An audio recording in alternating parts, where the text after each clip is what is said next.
प्रमुख खबर के साथ शुरुआत। जी हां, दिल्ली में कल यानी कि 5 फरवरी को होने वाले हैं मतदान और उसके लिए सोमवार की शाम को प्रचार जो है वो थम चुका है। इस बार का दिल्ली विधानसभा चुनाव कई मायनों में बेहद खास है। कई सारे अहम मुद्दे हैं, सियासी दलों की तरफ से कई सारे बयान दिए गए, तो वहीं चुनाव में जीत सुनिश्चित करने के लिए राजनीतिक दलों ने भी अपनी जी जान से मेहनत की है। कई बड़े चेहरे चुनाव प्रचार करते नजर आए और अब है इम्तिहान की ये घड़ी। आखिर किसके सिर सजेगा दिल्ली का ताज? कौन होगा दिल्ली का बिग बॉस? ये तय करेगी दिल्ली की जनता। और दिल्ली में इस बार है त्रिकोणीय मुकाबला। सत्ताधारी दल आम आदमी पार्टी, भारतीय जनता पार्टी और कांग्रेस के बीच ये त्रिकोणीय मुकाबला है, तो वहीं कुछ सीटों पर निर्दलीय भी खूब जोर लगा रहे हैं। दरअसल आम आदमी पार्टी एक बार फिर से सत्ता में काबिज होने के दावे कर रही है, तो वहीं भारतीय जनता पार्टी 27 सालों का वनवास खत्म करने की जुगत में है। हालांकि कांग्रेस की अगर बात करें तो कांग्रेस अपने वजूद की लड़ाई इस बार लड़ रही है, क्योंकि पिछले 2 बार से चुनाव में कांग्रेस अपना खाता तक नहीं खोल पाई है। खैर, अब देखना यह होगा कि आखिर दिल्ली की जनता किसे सौंपेगी दिल्ली की ये चाबी, और इस सवाल का जवाब जानने के लिए करना होगा 8 फरवरी का हम सभी को इंतजार। करेंगे चर्चा, लेकिन उससे पहले आपको दिखाते हैं कि कल होने वाले मतदान की कैसी है दिल्ली में तैयारी। तो ये 3 तस्वीरें इस वक्त आपको दिखा रहे हैं किस तरीके से पुलिस इस वक्त मुस्तैद है, लगातार अभियान चलाया जा रहा है, लेकिन साथ ही एक मैसेज देने की भी कोशिश की जा रही है कि अगर आप दिल्ली में रहते हैं तो कल अपने घरों से बाहर निकल के मतदान जरूर कीजिएगा और लोकतंत्र के इस पर्व में अपनी भूमिका आप जरूर निभाइएगा। फिलहाल ये 3 तस्वीरें आपको दिखा रहे हैं जहां लगातार जो पोलिंग बूथ है जहां पर मतदान होना है वहां पर इस वक्त टीमें पहुंच रही हैं, पोलिंग बूथ के लिए टीमें रवाना हो रही हैं और पुलिस किस तरीके से जो फोर्स है वो किस तरीके से तैनात इस वक्त की गई है, सुरक्षा व्यवस्था, क्योंकि कहीं ना कहीं चाक चौबंद इस वक्त दिल्ली के अंदर है। कल सुबह से मतदान शुरू हो जाएगा, शाम तक ये मतदान चलेगा और उसके बाद में 8 तारीख को आएंगे नतीजे। लेकिन इसके साथ ही तैयारियों के साथ ही इस बार कितने उम्मीदवार चुनावी मैदान में है, एक बार उस पर भी नजर डालते हैं ग्राफिक्स के जरिए। तो इस बार अगर देखें तो वोटिंग के लिए खास इंतजाम किए गए हैं। दिव्यांगजनों को पोलिंग बूथ जाने की जरूरत नहीं है, क्योंकि घर पे ही जो टीम है वो वहां पर पहुंचेगी। खासतौर पर 85 साल से ऊपर के बुजुर्गों के लिए मतदान की विशेष सुविधा इस बार चुनाव आयोग की तरफ से रखी गई है। वो घर बैठे ही अपना मतदान कर सकते हैं। घर पे ही पोलिंग पार्टियां जो हैं वो उनके घर जाएंगी, वहां से उनका मतदान कराएंगी। पोलिंग बूथ पर मौजूद वॉलंटियर्स इस पूरे जो चीजें हैं उसमें हेल्प करते हुए नजर आएंगे। दिव्यांगजनों को पोलिंग बूथ पर जाने की जरूरत नहीं होगी। तो ये बेहद ही खास इंतजाम इस बार वोटिंग के लिए किए गए हैं, खासतौर से दिल्ली की जनता के लिए, जिसमें अगर हम देखें तो 85 साल से ऊपर के जो बुजुर्ग हैं उनके लिए खास व्यवस्था की गई है। लेकिन अब अगर देखा जाए तो अब बारी है दिल्ली की जनता की। आखिर अब दिल्ली की जनता बिग बॉस किसको चुनती है, क्योंकि दिल्ली में 70 विधानसभा सीटें हैं और 70 की 70 सीटों पर इस बार मतदान होना है। और अगर इसमें देखा जाए तो बिग बॉस कौन होगा ये तय करना है अब आपको, यानी कि दिल्ली की जनता को।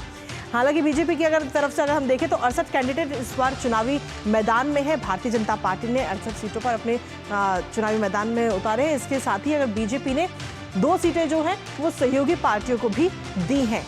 जो खास 2 सीटें हैं वो सहयोगी पार्टियों को भारतीय जनता पार्टी की तरफ से दी गई, जिसमें जेडीयू और एलजेपी-आर ने अपने अपने प्रत्याशी इन दोनों सीटों पर उतारे हैं। यानी कुल मिलाकर अगर हम देखें तो एनडीए 70 सीटों पर इस बार उम्मीदवार उतारे गए हैं एनडीए की तरफ से। वहीं आम आदमी पार्टी और कांग्रेस ने सभी 70 सीटों पर अपने अपने उम्मीदवार उतारे हैं और कई सीटों पर ऐसे में त्रिकोणीय मुकाबला भी देखने को मिला है। ऐसे में सीपीआई ने 6 सीटों पर, सीपीएम और सीपीआई-एमएल के 2-2 प्रत्याशी भी इस बार चुनावी मैदान में हैं। 19% यानी कि 132 उम्मीदवार पर आपराधिक छवि भी है, यानी कि वो आपराधिक छवि से आते हैं। 132 उम्मीदवार जो है 699 में से 81 उम्मीदवारों पर हत्या, बलात्कार जैसे गंभीर मामले भी दर्ज है। तो जब आप अपने प्रत्याशी को चुनिएगा तो थोड़ा सोच समझ करके, उसके बारे में जानकारी हासिल करके। तो 5 की संपत्ति अगर हम देखें तो 100 करोड़ के पार है।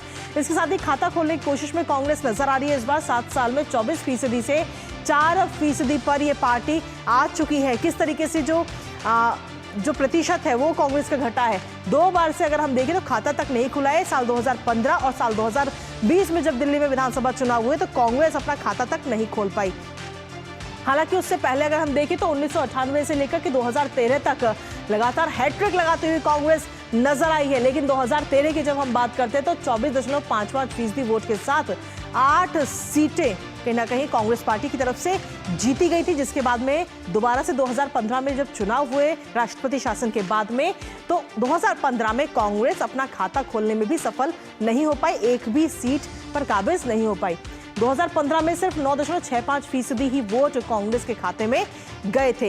इसके साथ ही अगर आम आदमी पार्टी की अगर हम बात करें तो आम आदमी पार्टी इस बार हैट्रिक लगाने की कोशिश में लगी हुई है। किस तरीके से वो आपको बताते हैं। साल 2012 में आम आदमी पार्टी की जो है वो नींव रखी गई थी, एक आंदोलन के जरिए आम आदमी पार्टी उभर कर सामने आई, आम आदमी पार्टी की नींव रखी गई। साल 2013 में जब चुनाव हुए तो 29% वोट आम आदमी पार्टी को उस दौरान मिले थे, 2013 की बात कर रहे हैं। लेकिन उसके बाद में क्योंकि सीटें पूरी नहीं थी, जिसके बाद में कांग्रेस के साथ मिलकर के सत्ता बनाई, लेकिन ये सरकार मात्र 49 दिन ही चल सकी।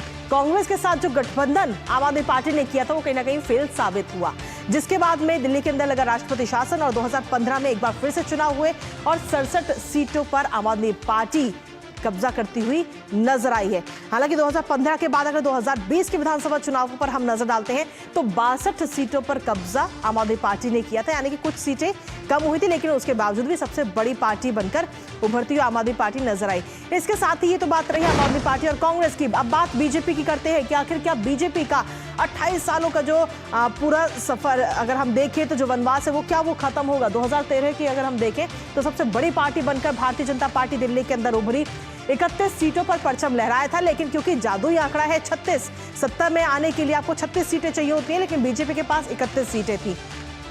2015 में भारतीय जनता पार्टी ने 30 सीटों पर माफ कीजिएगा 3 सीटों पर जीत दर्ज की थी। 2020 की जब हम बात करते तो 8 सीटों पर भारतीय जनता पार्टी ने कमल खिलाया था। और अब ऐसे में सवाल यह है कि इस बार जब 2025 का चुनाव है तो क्या भारतीय जनता पार्टी का जो ये वनवास है वो खत्म होगा। सीधा रुख करते हैं इस वक्त हमारे संवाददाता का धीरज का, जो लगातार दिल्ली चुनावों पर कवरेज कर रहे हैं, जमीनी स्तर पर उतर करके लोगों के बीच में जाकर के तमाम जानकारियां हम तक पहुंचाते हैं। धीरज, अब इम्तिहान की घड़ी है दिल्ली के अंदर। जो भी उम्मीदवार है उन्होंने अपनी पूरी जी तोड़ मेहनत लगा दी है। 699 ये उम्मीदवार जिनकी किस्मत कल ईवीएम में हो जाएगी कैद। किस प्रकार की तैयारियां इस वक्त दिल्ली के अंदर? बिल्कुल आपने सही कहा। और कल को जबकि चुनाव का प्रचार का शोर खत्म हुआ, उसके बाद अब डोर टू डोर का कैंपेन एक तरीके से कह सकते हैं कि बचा हुआ है। और आपने तैयारियों की बात की है तो तीनों पार्टियों ने एक तरीके से जो पूरी तैयारी कर रही है, क्योंकि कल सुबह 8 बजे से लोग मतदान के लिए बाहर निकलेंगे और अपने अपने क्षेत्र के जो प्रत्याशी हैं उनको चुनने के लिए मतदान करेंगे। जो मतदान में जो सबसे महत्वपूर्ण सवाल ये है कि क्या आखिर 28 साल के बाद जो बीजेपी का जो वनवास खत्म होगा, क्या कांग्रेस खाता खोलने में कामयाब होगी, या ये कह सकते हैं कि क्या अरविंद केजरीवाल हैट्रिक लगाने में कामयाब होंगे। तीनों सवाल एक साथ जुड़े हुए हैं। और जो सबसे महत्वपूर्ण सवाल ये है कि जो कांग्रेस की जो रणनीति रही है कि 15 से 18 सीटों पर वो मजबूती से चुनाव लड़े, तो कांग्रेस आम आदमी पार्टी के वोट बैंक में कितना सेंधमारी लगा पाती है, उसके वोट प्रतिशत को कितना घटा पाती है, ये सबसे बड़ा सवाल है। और उससे भी महत्वपूर्ण है कि जो आम आदमी पार्टी का जो 52 से 54% का जो वोट बैंक है, उस वोट बैंक में जो त्रिकोणीय मुकाबले के जरिए कांग्रेस उनके वोट बैंक को कितना कम कर सकती है, और भारतीय जनता पार्टी का जो 35 से 38% का जो वोट है उसमें इजाफा होता है या उसका वोट बैंक उतना ही रहता है। अगर भारतीय जनता पार्टी का वोट बैंक 35 से 38% रहे और आम आदमी पार्टी के जो वोट बैंक में अगर कांग्रेस सेंध लगा दे तो कितना सेंध लगा पाती है, ये सबसे बड़ा सवाल है, जिसका कि जवाब हमें 8 फरवरी को देखने को मिलेगा। तो अभी तक की जो तैयारी है, कुल मिलाकर जो राजनीतिक विश्लेषक है इस चुनावी समीकरण के गणित में लगे हुए हैं। प्रशासन की पूरी तैयारी है, चुनाव आयोग की पूरी तैयारी है कि दिल्ली में किस प्रकार से शांतिपूर्ण तरीके से मतदान कराया जाए, किस प्रकार से लोगों को बाहर निकाला जाए, और किस प्रकार से, जैसे हमने पूरे महीने देखा कि चुनाव आयोग की तरफ से जो स्वीप उनका जो कार्यक्रम होता है, स्वीप कार्यक्रम के जरिए जो लोग वोटर्स अपील करने की उन्होंने कोशिश की है कि अधिक से अधिक संख्या में वो आकर मतदान दें।